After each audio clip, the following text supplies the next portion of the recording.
Without being there at the time, I can never be completely sure of what happened, answered Gilo. But, considering all the available information, and the circumstances and the times involved, it's by far the most likely solution to what has happened. There are no other logical conclusions to the pattern of events which occurred. I'm sorry I brought you this news, but you deserve to know the truth of what went on in order to prevent it happening again. This is a deeply disturbing thing you tell us. The Forsaken have always regarded themselves as the protectors of the animals, and yet it seems we could, even without knowing what we were doing, cause the death of so many. I hope the Forsaken are strong enough to cope with what you say has happened as a result of our actions. I don't know if this will help you. It's something called unintended consequences. It means the world is a very complicated place, and a small change that we make can have a dramatic but unintended change in the world at large.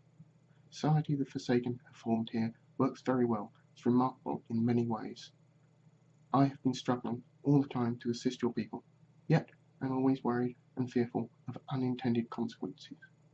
I feel at any time it's possible for me to do or say the smallest thing that may damage the Forsaken. Yet, at the same time, the Forsaken do face many problems both now and in the future. Were I not to act, then in turn I may do more damage. This is a problem of life.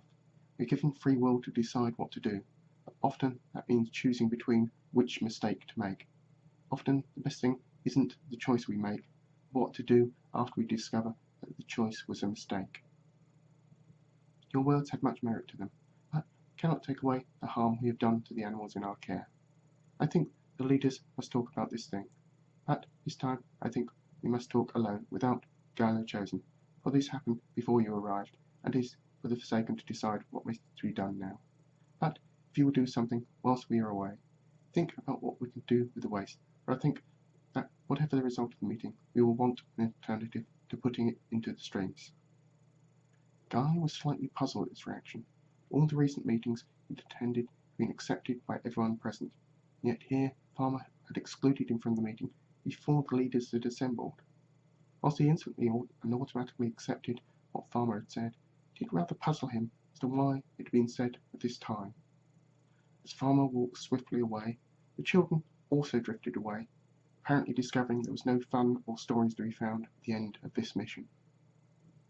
Gilo then settled down to find out all he could about latrines and which type might be best suited to this environment and the conditions and the social habits of the Forsaken, and the need, later date, to extract the remains for use as a fertilizer.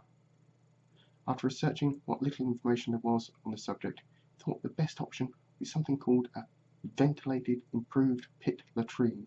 The system required a lot of effort and some resources to construct, and probably a lot of input from supply, toolmaker, maybe some others that Gilo didn't know yet.